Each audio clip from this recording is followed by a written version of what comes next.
Shalom Ibu Bapak. Shalom. Ya, puji nama Tuhan. Saya minta tolong dihidupkan aja lampunya biar terang ya. Ya. Saya masih ucapkan selamat Paskah bagi Bapak dan Saudara yang barangkali minggu atau ibadah mulai dari ibadah Jumat Agung sampai ibadah Minggu Paskah yang tidak hadir ya. Dan kesempatan ini saya masih mengucapkan selamat Paskah untuk Bapak dan Saudara. Kiranya perayaan Paskah membawa sukacita bagi kita semuanya. Amin. Ya, baik. Dalam kesempatan sore hari ini, Saudara, kita masih menikmati suasana Paskah ya dalam minggu-minggu setelah Paskah ini. Ya, saya akan sampaikan tema khotbah tentang gereja Tuhan dan fungsinya bagi Tuhan untuk dunia ya. Saudara, untuk itu saya ajak Bapak Saudara untuk membuka Injil Matius pasal 16 ayat 13 sampai 19. Matius pasal yang ke-16 ayat 13 sampai 19. Saya mengundang sekali lagi jemaat untuk baik berdiri dan kita akan membaca ayat ini bergantian. Injil Matius pasal yang ke-16 ayat 13 sampai ayat yang ke-19 ya. Saya akan bacakan ayat ganjil, nanti Bapak Saudara bersama-sama membaca ayat yang genap. Mulai ayat 19 nanti kita akan baca bersama-sama. Pengakuan Petrus setelah Yesus tiba di daerah Kaisaria Filipi, ia bertanya kepada murid-muridnya, kata orang, siapakah anak manusia itu? 14. Ada yang mengatakan Yohanes, ada yang mengatakan Elia, dan ada pula yang mengatakan Yeremia atau seorang dari para nabi. Lalu Yesus bertanya kepada mereka, tapi apa katamu, siapakah aku ini? Ayat 16. Maka jawab Petrus, kau adalah Yeremia, amin. Kata Yesus kepadanya, berbahagialah engkau Simon bin Yunus, sebab bukan manusia yang menyatakan itu kepadamu, melainkan Bapa-Ku yang di surga. 18. Dan aku berkata kepadamu, engkau adalah Petrus di atas batu karang ini, aku akan memberikan namaku, dan alam maut tidak akan menguasainya. Ayat 19 kita baca bersama-sama 23. Kepadamu akan kuberikan kunci dari surga. Apa yang kau ikat di dunia ini akan terikat di surga, dan apa yang kau lepaskan di dunia ini akan terlepas di surga. Amin. Selain Tuhan. Jemaat yang dikasih dalam Tuhan, ya, perikop ini sudah saya khotbahkan beberapa waktu yang lalu, saudara, dengan ya tentunya dengan misi yang berbeda, saudara. Nah, hari ini saya berbicara tentang gereja Tuhan. Saudara, kita semuanya tahu kata gereja berasal dari bahasa Portugis, yaitu igreja, saudara. Dan dalam bahasa Yunaninya kita mengenal dengan kata eklesia, ya, artinya adalah orang-orang yang dipanggil keluar dari gelap kepada terang Tuhan yang ajaib, saudara. Ya. Nah, saudara, siapakah gereja? Saudara, gereja adalah kita semuanya. Amin. Ya, bukan tidak bicara mengenai gedung, ya, tempat ibadah sebenarnya. Tapi secara organisasi, ya, masyarakat mengenal gereja adalah sebuah gedung. Tapi gereja sebenarnya kita semuanya. Ya. Nah, saudara Tuhan, apakah fungsinya gereja bagi ya Allah untuk dunia? Nah, ini yang ingin saya sampaikan, saudara kasih Tuhan. Ya, yang pertama, gereja itu adalah rumah daripada Allah. Ya, gereja adalah rumah Allah. Ya, seperti yang sudah saya sampaikan tadi, ya, gereja sebagai gedung, ya, ini adalah profesi sebagai rumah Tuhan. Saya tetap menghargai rumah ibadah kita ini sebagai rumah Allah. Ya, makanya kita menjaga rumah Tuhan ini. Ya, kekudusannya, kebersihannya. Saya selalu juga mengingatkan bahkan tamu-tamu saja yang bukan orang Kristen, kalau masuk ke areal gereja mereka mau merokok, tanya dulu sama saya, Pak boleh merokok tidak? Ya, saya katakan mohon maaf ya, kalau bisa jangan merokok di lingkungan gereja, saudara. Ya, boleh merokok di luar gereja, saudara. Kita menghormati kekudusan daripada tempat ibadah. Saudara kasih dalam Tuhan, namun sebenarnya gereja Tuhan adalah persekutuan orang-orang yang telah dipanggil keluar dari gelap kepada terang Tuhan yang ajaib. Dan kita orang-orang jemaat Tuhan ini adalah gereja Tuhan.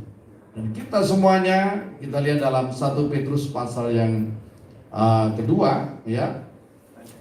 1 Petrus pasal kedua 1 sampai 10, bagaimana Petrus memberikan penjelasan kepada kita semuanya, ya.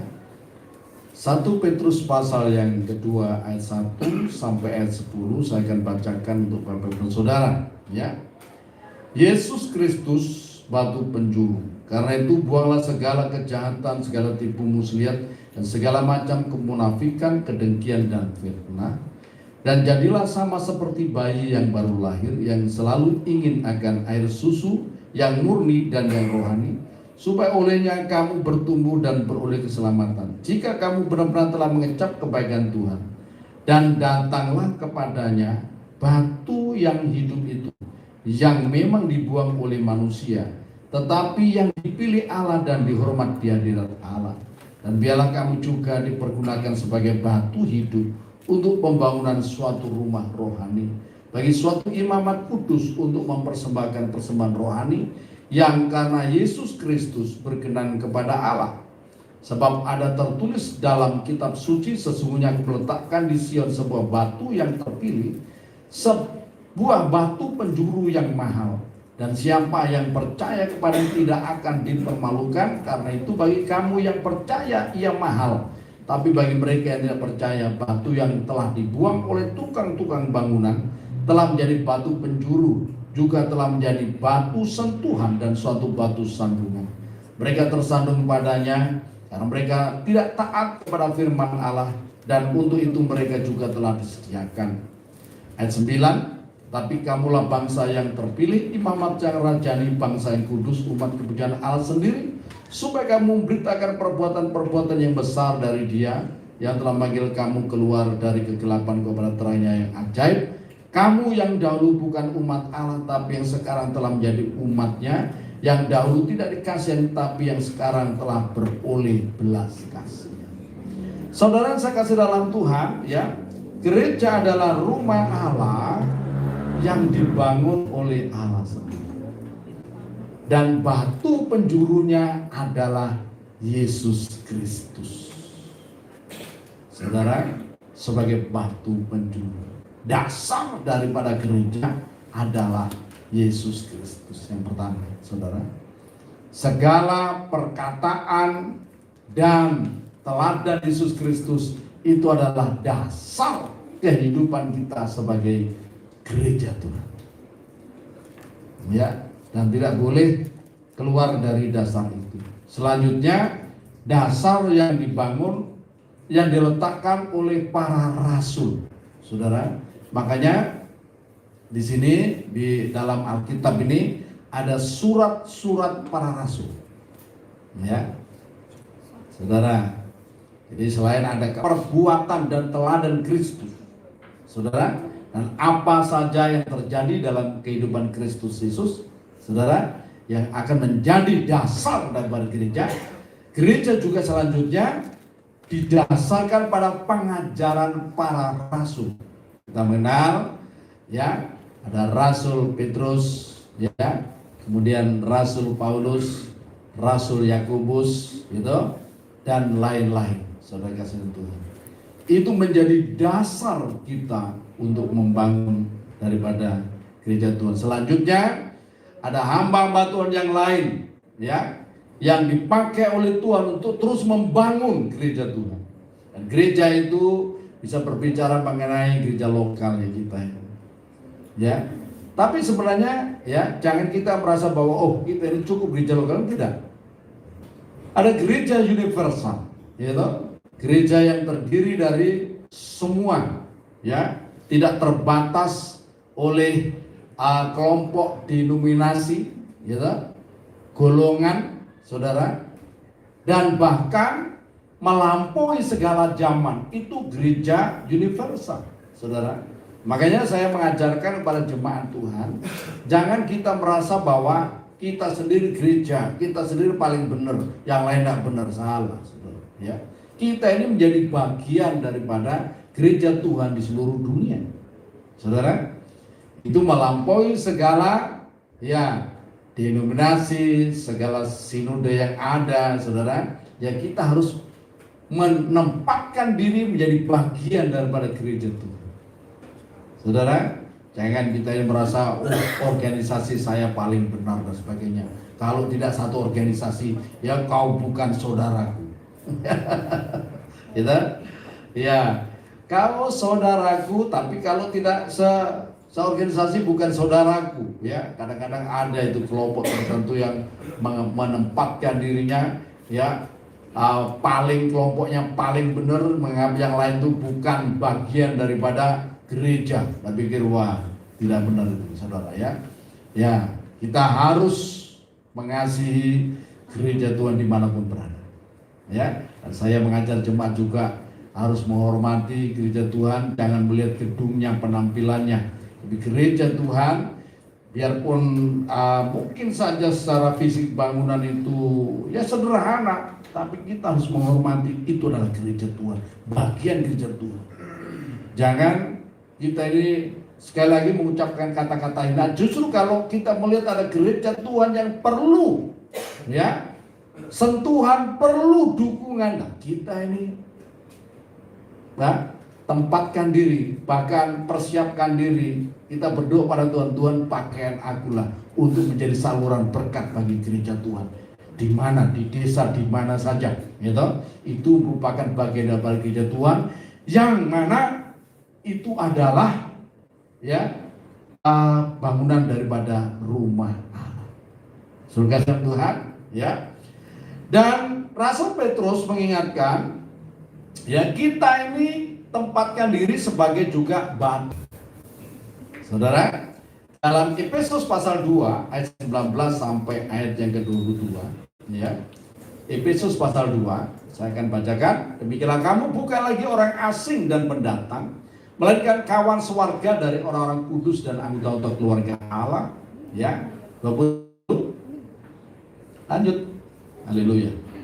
Yang dibangun di atas dasar para rasul dan para nabi dengan Kristus Yesus sebagai batu penjuru. Ayat 21. Di dalam dia tumbuh seluruh bangunan rapi tersusun jadi bait Allah yang kudus dalam Tuhan. 22. Di dalam dia kamu juga turut dibangun menjadi tempat kediaman Allah di dalam Roh. Jadi kita dahulu bukan siapa-siapa, bukan bagian daripada umat Allah, bukan bagian daripada rumah Allah.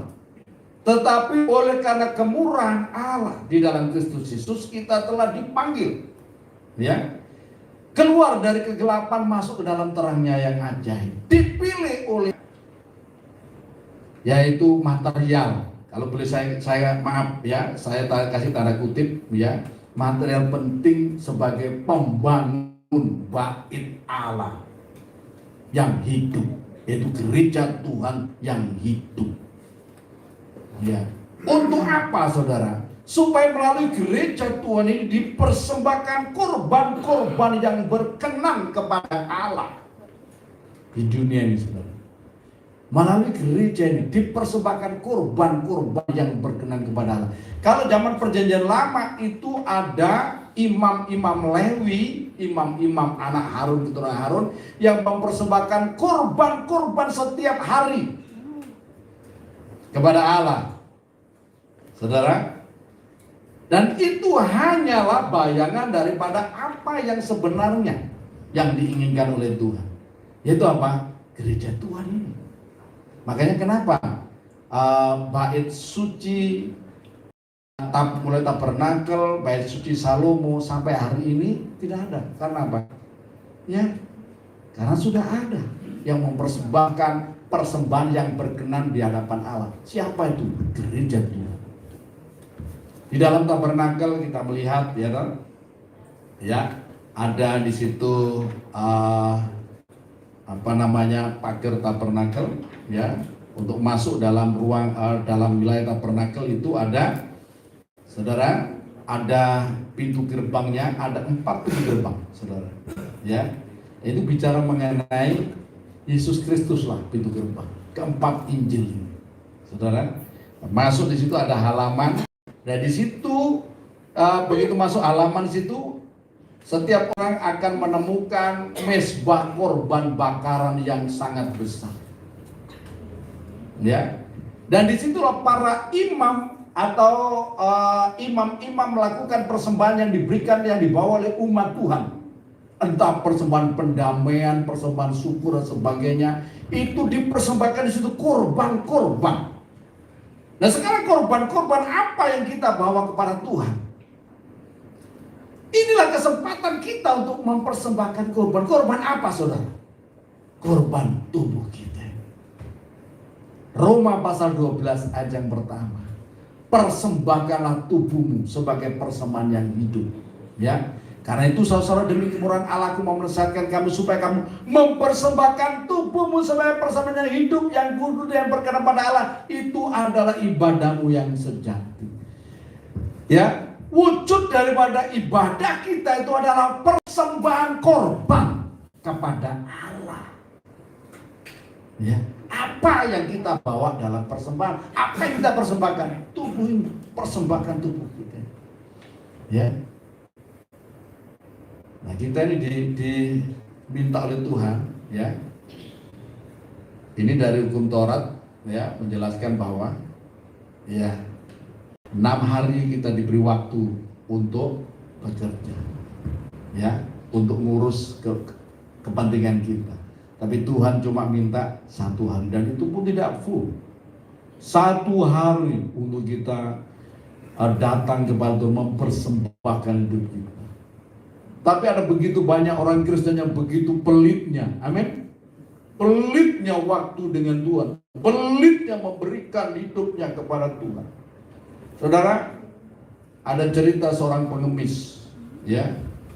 Ada seorang pengemis yang melihat ada ibu-ibu membawa 7 roti, ya. Dia bilang, berikanlah saya 1, gitu. Roti saya sudah 3 hari nggak makan. Akhirnya apa? Dikasihlah itu, ya, roti yang dibawa oleh ibu-ibu yang baik hati, dikasih 1. Setelah dikasih 1, pengemis ini bilang, ya, ada padaku di rumah anak-anakku juga, suamiku yang tidak makan, ya. Semuanya ada 6 orang. Oh, kemudian dikasih semuanya 6. Ibu ini, ya, yang empunya roti ini menyisakan cuma 1 roti.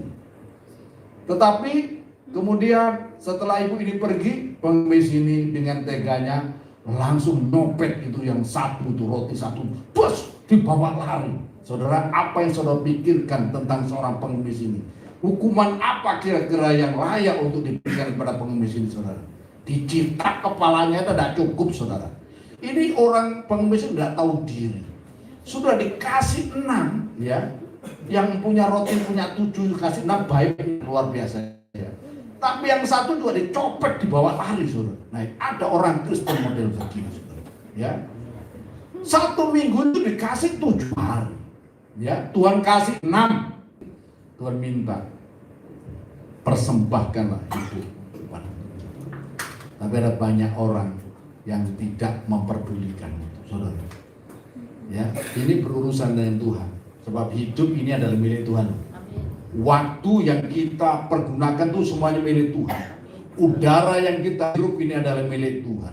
Gitu? Bahkan aktivitas kalau kita bisa melakukan aktivitas semuanya karena anugerah Tuhan. Kalau kita ini bisa hari ini bisa kedip-kedip semuanya, ya saudara. Ya, saudara bisa main mata, itu semua karena Tuhan. Coba kalau saudara dibikin menceng sama saudara, sudah tidak karuan. Ya, Tanya situ sama Pak Soeharto. Ya, Pak Soeharto waktu ya sarafnya bermasalah itu tangannya itu tidak bisa dikendalikan sendiri. Tapi puji nama Tuhan, ya oleh kemurahan Tuhan dipulihkan. Amin. Nah hidup ini semuanya adalah anugerah Tuhan. Karena itu mari kita pergunakan, kita persembahkan untuk memuliakan nama Tuhan. Bahkan hidup kita ini menjadi persembahan yang berbau harum kepada Tuhan. Dan juga kita persembahkan dimanapun berada sebagai persembahan yang hidup, bukan hidup saja tapi kudus dan yang berkenan kepada Tuhan. Saudara, nah kemudian sebelum masuk dalam kemah itu ada ya kolam pembasuhan. Ya. Nah, saudara, sebelum kita masuk dalam persekutuan yang lebih dalam, setiap kita ini harus memberi diri dibaptis. Dan puji nama Tuhan, ya kita semuanya telah dikuduskan melalui baptisan air. Yang belum dibaptis segera daftarkan diri, saudara. Ya, baru kita boleh masuk ke dalam ya kemah itu, saudara. Ya, menyucikan diri baru masuk dalam kemah itu. Dan di dalam kemah itu ada yang bertugas itu. Ada begitu masuk, ya tak? Ya. Menyibak tirai pintu kemah itu masuk itu, di situ yang menarik itu pasti sebelah kanan itu ada meja roti pertunjukan, ya. Dan di situ para imam selalu mempersembahkan setiap pagi itu 2 susun roti yang tidak beragi, saudara. 6 itu bicara mengenai firman Tuhan. Mengapa ya kita punya Alkitab ini jumlahnya ya 66 kitab, 66 buku Perjanjian Lama sampai Perjanjian Baru itu. Kenapa? Itu sudah diatur oleh Tuhan sedemikian rupa. Sebab meja roti pertunjukan setiap pagi imam itu menaruh 2 susun roti 6 dan di atasnya dikasih kemenyan, saudara. Kemenyan itu berbicara mengenai penyembahan. Ya, kemenyan itu sebenarnya itu adalah persembahan yang untuk Tuhan sebenarnya. Tetapi sekarang ini kalau orang pakai kemenyan konotasinya sudah beda, amin. Sebenarnya kemenyan itu persembahan untuk Tuhan sebenarnya, saudara. Tetapi yang lain-lain juga suka, saudara. Makanya sudahlah, saudara, ya kita tidak pakai kemenyan lagi. Persembahan kita merupakan puji-pujian, ya, ucapan syukur yang menyenangkan hati Tuhan. Itulah seperti asap kemenyan yang berbau harum di hadapan Tuhan, ya. Ya, kemudian di sebelah kiri itu ada menorah, yaitu kaki diam, ya, berbicara mengenai Roh Kudus yang berkarya, bekerja di antara umat Tuhan, memberikan karunia roh kepada kita semuanya, saudara, untuk kita ini bisa melakukan pelayanan, ya, saudara. Ada karunia untuk bernubuat, ya. Ada karunia untuk berkata-kata dalam bahasa roh, ada karunia untuk apanya sekali karunia-karunia. Kemudian karunia-karunia pelayanan, ya. Tuhan berikan kepada gerejanya, dan kita semuanya ini diberi oleh Tuhan kemampuan masing-masing. Untuk apa? Bukan untuk kakak-kakak, untuk bisa melayani. Saya berdoa yang bisa main musik, ya, yang bisa main pujian, yang bisa buat lagu, semuanya kita persembahkan untuk Tuhan. Yang bisa antar jemput jemaat, yang bisa melakukan ya, puji Tuhan. Juga ada yang terbeban untuk menyediakan peralatan musik, silakan lakukan semuanya, gitu. Ada yang tukang perbaiki untuk gereja yang kalau tidak ada atapnya bikin atap semuanya. Nah itu sebagian masing-masing, dan itu merupakan persembahan kita kepada Tuhan, dan itu berkenan di hadapan Tuhan. Kalau saudara tahu apa yang kita kerjakan itu semuanya berkenan kepada Tuhan, saudara senang melakukannya sesuai dengan bidangnya, sesuai dengan ya talentanya masing-masing. Kita tidak bisa meniru-niru yang lain, ya. Bahkan ada setiap minggu yang datang itu ibadah bawa kue itu jemaat Tuhan. Nah itu luar biasa, gitu. Tuhan menggerakkan begitu, gitu. Dan itu satu persembahan yang berkenan kepada Tuhan. Lakukan itu dengan sukacita. Nah, sebagai kasih Tuhan. Dan kemudian Sebelum masuk ke ruang Maha Kudus itu ada mezbah dupa. Ya, para imam keturunan Harun di situ selalu membakar dupa, ukupan kepada Tuhan. Ya, ini berbicara mengenai orang-orang melakukan pelayanan di mimbar, saudara. Saudara, lakukan ini. Berikan korban-korban yang berkenan.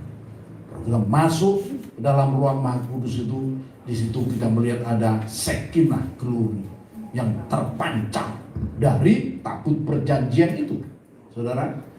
Ya, saudara Tuhan, kalau kita ini melakukan pelayanan dengan benar, maka gereja ini akan memancarkan Shekinah glory. Amin. Orang itu senang begitu masuk dalam ibadah waktu penyembahan kepada Tuhan, gitu. Tidak sedikit orang itu mengalami kelepasan, mengalami jamahan Tuhan.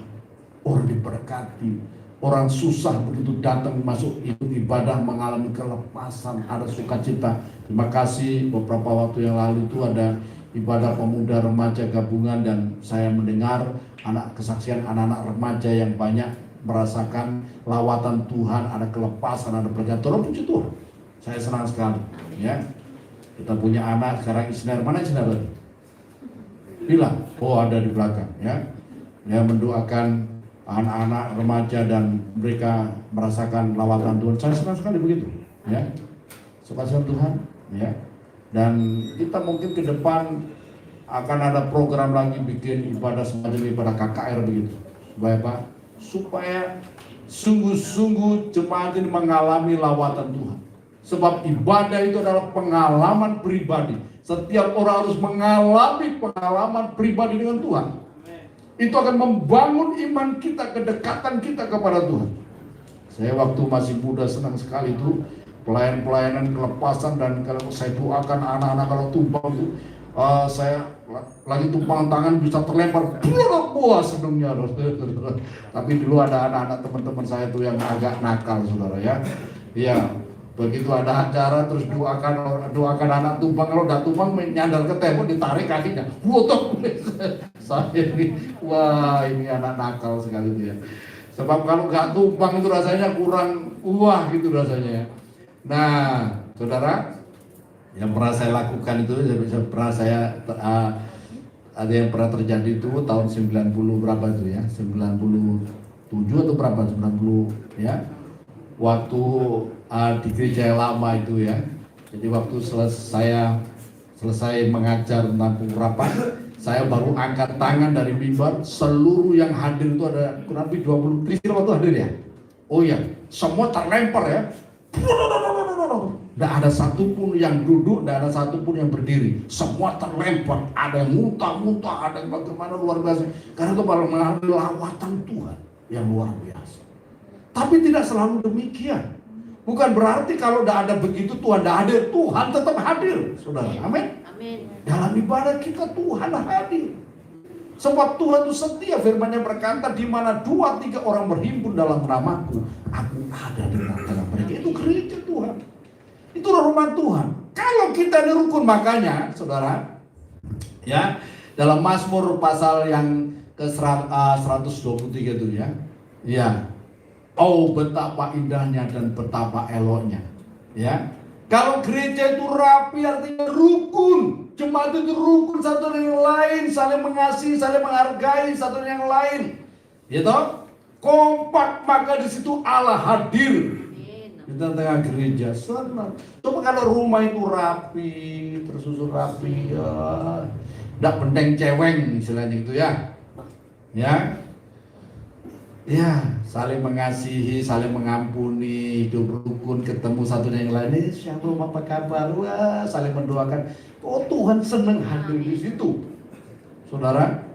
Ya, makanya saya mengajarkan juga kepada setiap jemaat Tuhan, mari kita saling menghargai umat Tuhan. Jangan pandang status sosialnya, status ekonominya dan sebagainya. Pandanglah bahwa mereka itu adalah batu-batu hidup milik Tuhan yang dibangun di atas dasar Kristus Yesus sebagai batu penjuru dan para rasul, dan juga para hamba Tuhan sebagai soko-soko guru daripada gereja yang ada, saudara. Kita menghargai mereka semuanya. Amin. Kita kasih. Setiap ada Jumat baru, mungkin misalkan orang yang datang baru datangnya modelnya kayak apa saja, tetap kita harus rangkul, kita terima.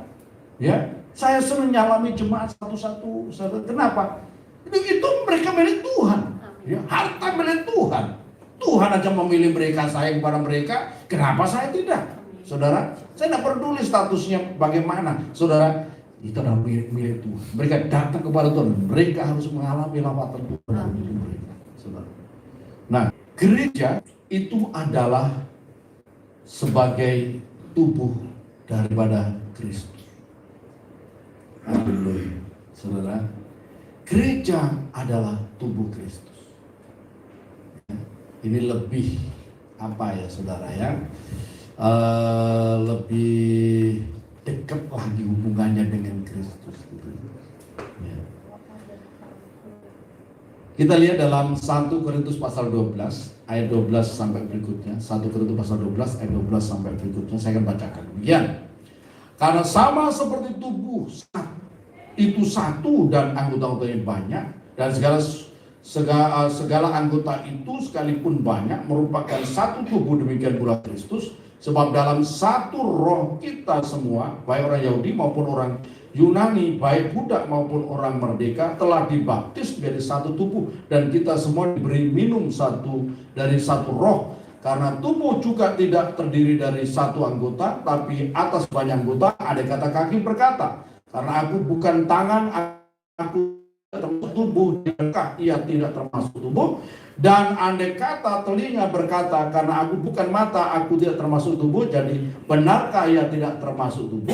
Andai kata tubuh seluruhnya adalah mata, di manakah pendengaran? Andai kata seluruhnya adalah telinga, di manakah penciuman? Tapi Allah telah memberikan kepada anggota masing-masing secara khusus suatu tempat pada tubuh seperti yang dikehendakinya. Nah, sampai situ. Saudara, nanti saudara bisa baca selanjutnya. Saudara, gereja kita semuanya adalah anggota daripada tubuh Kristus. Dan saya mesti sampaikan dari tempat ini, tidak ada gereja di dunia ini yang sempurna sendiri. Tidak ada. Oh, gereja ini ya sempurna, tidak ada. Saudara, kalau gereja itu pada gereja yang lain, belum ada sempurna. Sama seperti tubuh. Ada yang mengatakan, oh jempol ini paling sempurna. Jempol kalau tidak ada sekot, bagaimana bisa ngangkat ini? Jempolnya tidak ada. Harus punya ini lengkap. Bagian-bagian ini harus lengkap. Jangan pikir saudara, oh aku ini, ya toh, aku ini tangan kanan daripada gereja Tuhan. Gitu. Ya, aku tidak perlu jentiknya kaki. Coba saudara, kalau jentiknya kaki ini tidak ada, masalah juga. Saudara, kita harus menghargai seluruh anggota. Ya, semua penting. Sekalipun saudara anggap yang paling tidak penting saja, kuku aja, saudara. Saya pikir saudara kuku tidak penting. Ya, mana Gerson? Gerson mana? Ya, berapa hari yang lalu itu tidak masuk kerja. Kenapa? Karena kena gerenda kukunya, saudara. Coba loh, kukunya kena gerenda, hanya kuku saja, tidak bisa masuk kerja, bermasalah. Dan demikian pula gereja ini, kita akan sehat kalau seluruh anggotanya itu sehat, tidak bermasalah. Saudara, saya ini sebagai hamba Tuhan, ya, saya tuh merasa bermasalah kalau ada jemaat juga yang bermasalah, saudara. Saya tuh merasa senang kalau jemaat itu semuanya senang, gitu. Senang, oh itu tuh senang saya, gitu ya. Ya, makanya ketika saya datang ke Pak Edi, ya Pak Edi bulan 2 tanggal 17 Pak, tanggal 21 ya, tanggal 21. Itu kejatuhan proyek kejatuhan besi kakinya, ya, udah dibawa ke rumah sakit dan jahitnya tuh katanya Pak Edi tuh benangnya kayak kawat Pak, bukan kawat, musuh kawat itu karena saking lamanya.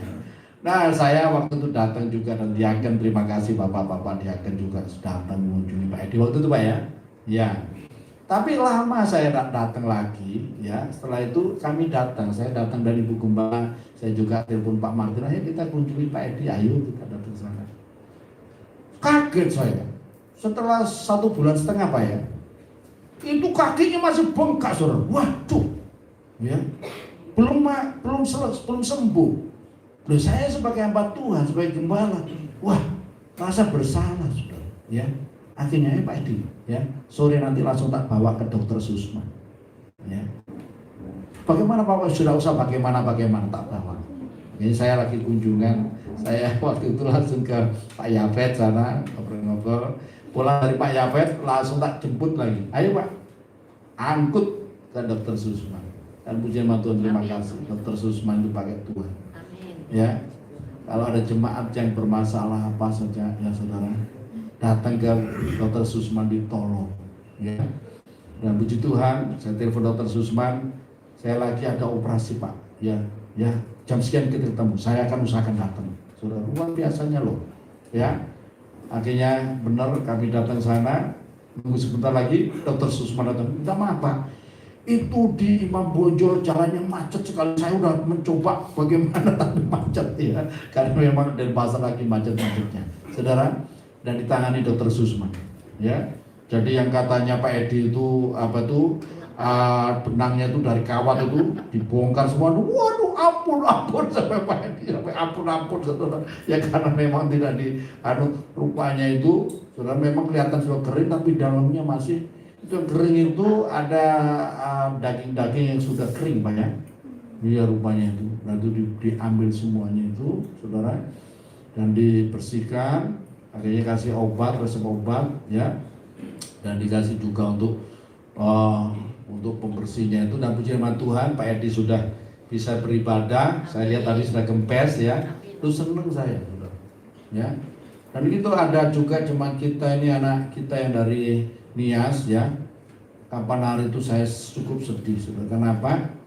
Ada beberapa 2 bulan sebelum kada salah itu, ya, papahnya dipanggil Tuhan karena sakit, masih muda 40 sekian, ya. Enggak lama kemudian adiknya, dia 2 bersaudara perempuan, ya. Adiknya ini sakit, umur 15 tahun kena diabetes. Dan yang lebih buruk itu adalah karena ada blood cancernya, ya, ada kanker darahnya, sehingga trombositnya tidak bisa naik, saudara. Saya sempat 2 kali saya telepon waktu dirawat di rumah sakit, ada Malik di Medan, saya telepon 2 kali, saya juga bicara sama mamanya, saya berdoa, tapi Tuhan berbicara sebenarnya itu, ya. Waktunya sudah memang dia harus pulang. Cuma kan saya tidak enak sampaikan kepada orang tuanya dan kepada mereka, ya. Saya turut sedih. Akhirnya terima kasih kepada jemaat Tuhan yang lain juga. Kita bisa bergotong royong membantu sedikit untuk saudara kita ini, ya, untuk bisa pulang dan bawa pulang jenazahnya ke Nias sana. Saya juga ikuti waktu prosesi pemakaman sebagainya, saudara, ya. Ini luar, ya, so kasihan Tuhan.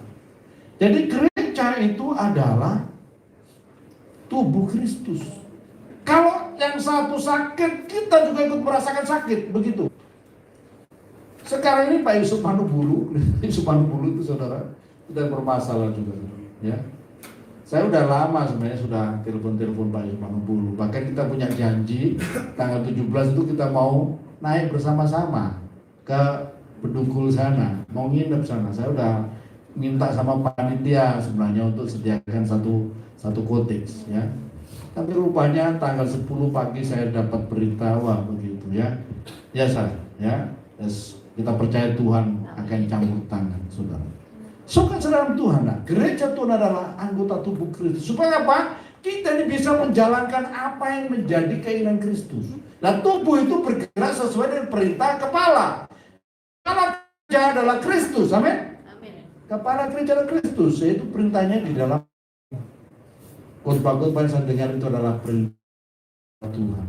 Ya, firman Tuhan yang saudara baca adalah itu firman Tuhan. Dan kita harus menjalankan perintah Tuhan. Ya kalau misalkan ada anggota tubuh yang tidak ngikut perintah daripada kepala, itu bermasalah. Ya sama seperti alihkan itu kan aneh. Saudara, demikian pula gereja Tuhan, ya jemaat harus tunduk kepada Kristus untuk menjalankan perintah Tuhan. Apa perintah Tuhan? Yang pertama, kasihlah Tuhan Allahmu dengan segenap hatimu, segenap jiwamu, dan dengan segenap kekuatanmu. Ya, dan kasihlah sesama manusia seperti kau mengasihi dirimu sendiri. Itu perintah dasar. Dan itu diterjemahkan secara luas lagi, saudara. Bagaimana mengasihi Tuhan dengan segenap hati, segenap jiwa, dan segenap kekuatan kita itu. Bagaimana mengasihi sama manusia itu. Ya, seperti kita mengasihi dirimu sendiri. Kita sendiri, saudara.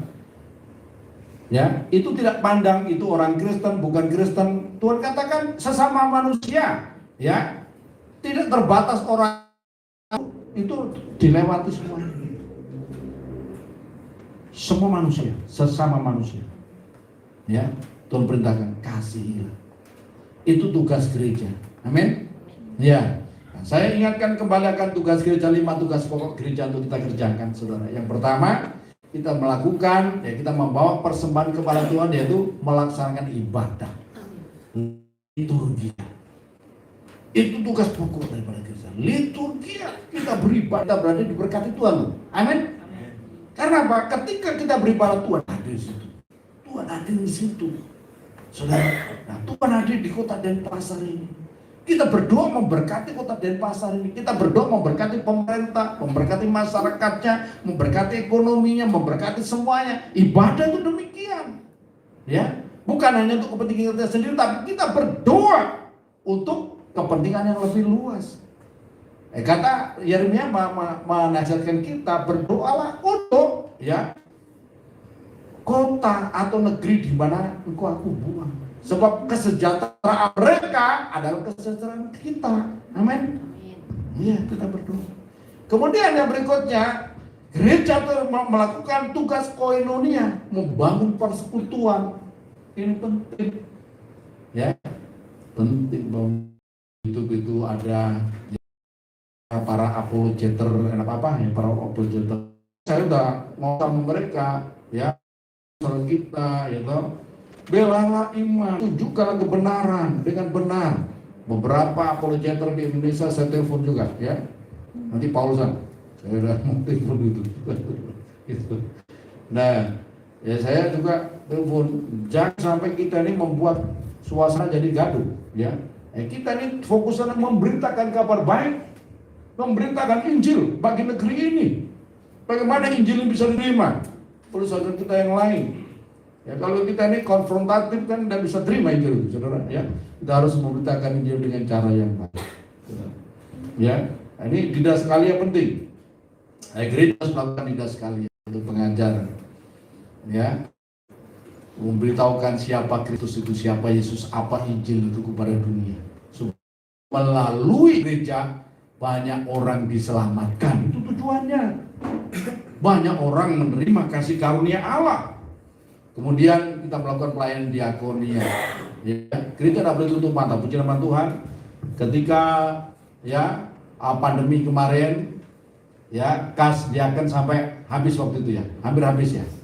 Ya, saya harapkan Pak Bambang ke depan harus Pak Bambang, ya, masuk diaken lagi, Pak, ya. Ditunggu dulu sama Pak Bambang di sana. Oh, Pak Bambang harus segera masuk, ya. Nanti ke depan harus masukkan lagi, ya. Sebab untuk ambil bagian pelayanan diakonia, yaitu kita datang melihat jemaat yang sedang susah, sedang berkekurangan, bukan hanya kita katakan, oh kasihan deh, apalagi kasihan deh lu, ini penghinaan, saudara, ya. Kita datang, kita melihat dan kita membagi berkat buat mereka, saudara. Ini yang diaken. Kita punya ada 2 diaken kesehatan dan diaken penghiburan kasih, saudara. Kalau ada jemaat yang mengalami kesusahan, diaken penghiburan kasih, terima kasih, ya, cekatan untuk menangani semuanya. Marturia, ya, itu kita bekerja menjadi saksi Tuhan, bahkan sampai martir. Martir itu artinya berkorban. memberitakan kabar baik. Ya, tadi pagi saya sudah singgung kembali bagaimana akhir hidup daripada para rasul itu semuanya mereka ya mengakhiri hidup mereka sebagai seorang martir. Saudara, Petrus terbalik, kakinya di atas, kepalanya di bawah, salib di Roma. Ya, Andreas saudara Petrus disalib di Edessa, Turki, saudara, dengan huruf I. Ya, beberapa juga disalib, saudara. Paulus mati sebagai martir di Roma, ya, dipancung kepalanya, saudara. Ya, saya tidak berkata bahwa kita harus mengalami seperti itu. Itu ya tidak harus demikian. Tapi masing-masing kita ini harus memberitakan kabar baik kepada setiap orang. Hal yang terpenting yang akan kita yang bernilai betul sampai kepada kekalan itu adalah berita Injil kabar baik. Sudah perhatikan, ya. Kalau ada orang-orang Kristen yang tidak pernah memberitakan kabar baik kepada saudaranya karena apa? Oh Pak, demi menghormati mereka supaya kondisinya baik, aku tidak pernah ya cerita tentang keselamatan dalam Kristus Yesus. Ketika orang mati dan masuk neraka, saudara, orang yang paling diingat oleh orang yang paling dekat, orang Kristen, dia akan berteriak kesakitan dan maki-maki, nyebut nama orang yang paling dekat, orang Kristen yang dekat dengan dia, tapi seumur hidup tidak pernah memberitakan Injil kepada dia. Kita semuanya tahu bahwa ya Roma pasal 1:16 itu Injillah kekuatan Allah untuk menyelamatkan setiap orang yang percaya. Ya. Dan kita semuanya tahu kisah Rasul pasal 4 ayat 12, dan keselamatan itu tidak ada di dalam siapapun juga selain di dalam Dia. Sebab di bawah kolong langit ini tidak ada nama lain yang diberikan pada manusia yang olehnya kita dapat diselamatkan, hanya melalui Yesus Kristus. Dan satu-satunya manusia di dunia ini yang pernah hidup, yang berani berkata, Yohanes pasal 14 ayat 6, akulah jalan kebenaran dan hidup, tidak ada seorang pun sampai kepada Bapa kalau tidak melalui aku, hanya Yesus Kristus. Dan memang Yesus Kristuslah jalan kepada Bapa, jalan kepada keselamatan dan hidup yang kekal. Sebab setiap orang yang percaya kepada Yesus, dia berpindah dari dalam maut ke dalam hidup. Ini harus didengar oleh setiap orang. Kita bukan kristenisasi, bawa Indomie, bawa Supermi supaya jadi Kristen, menjadi anggota gereja. Kadang-kadang nyusahin kalau hanya begitu saja, saudara. Ya. Tapi kalau orang memang terpanggil karena apa? Dia melihat Kristus. Karena ada jaminan keselamatan untuk kehidupannya. Ada hidup kekal yang dia akan terima dalam Kristus. Orang itu akan datang kepada Tuhan Yesus. Ya. Sebab syarat untuk menjadi pengikut Yesus itu, ya, bukan supaya menjadi kaya, bukan. Kita semuanya tahu, ya. Matius pasal yang ke-16 ayat 24 itu. Siapa mengikut aku, ia harus menyangkal dirinya, memikul salibnya, dan mengikut aku setiap hari. Jadi tugas gereja harus mewartakan ini. Ya, saudara punya Facebook, pakai untuk memberitakan kabar baik. Jangan Facebook untuk mengeluh setiap hari, amen. Saya lihat itu ada Facebooknya umat Tuhan mengeluh setiap hari. Ini apa ini kerjaan begini? Bertobat, amin. Beritakan kabar baik, gitu. Iya, haleluya. Apalagi untuk nipu-nipu, saya pernah ketipu itu melalui Facebook. Iya, ditipu. Hati-hati itu sama orang luar negeri itu kadang-kadangnya. Itu kadang-kadang bukan hanya orang luar negeri, ya. Ada orang tertentu. Bahkan saya ditipu jemaat pernah itu, ya, melalui Facebook, saudara. Iya, tidak usah saya ceritakan siapa jemaat, ya. Tapi sekarang itu tinggal di Batam sana, saudara, ya. Saya pernah ditipu. Itu Pak, saya kirim itu laptopnya, saya sudah transfer itu, saya polos-polos saya transfer. Itu saya titipkan pilot pesawat Garuda nomor ini penerbangan dan saya tunggu sampai jam 1 malam loh. Saya tunggu di jam 1 malam di dekat bandara situ, saudara. Tak telepon katanya, enggak jadi terbang katanya. Wih, saya Bosan sudah capek jam 1 malam loh, nunggu sama ibu gembala, saudara. Katanya nggak jadi terbang dan laptopnya nggak pernah nyampe, saudara. Wih, ini jemaat kita di sini dulu ya, tapi nggak ada sekarang lagi, amin. Iya, Pak Bambang kenal loh. Dari ibu dia siapa kira-kira ya? Ya sudahlah, nggak apa-apa, saya ampuni kok saudara. Saya lupakan, mau ingat aja tak omong, tapi tak omong namanya kan ya, sudah ya. Ya, mari kita sebagai gereja Tuhan ya. Jadi saya ingatkan, gereja itu adalah yang pertama rumah Tuhan, yang kedua adalah tubuh Kristus. Mari kita hidup sebagai rumah Tuhan dan hidup sebagai tubuh Kristus untuk memuliakan nama Tuhan. Tuhan Yesus memberkati.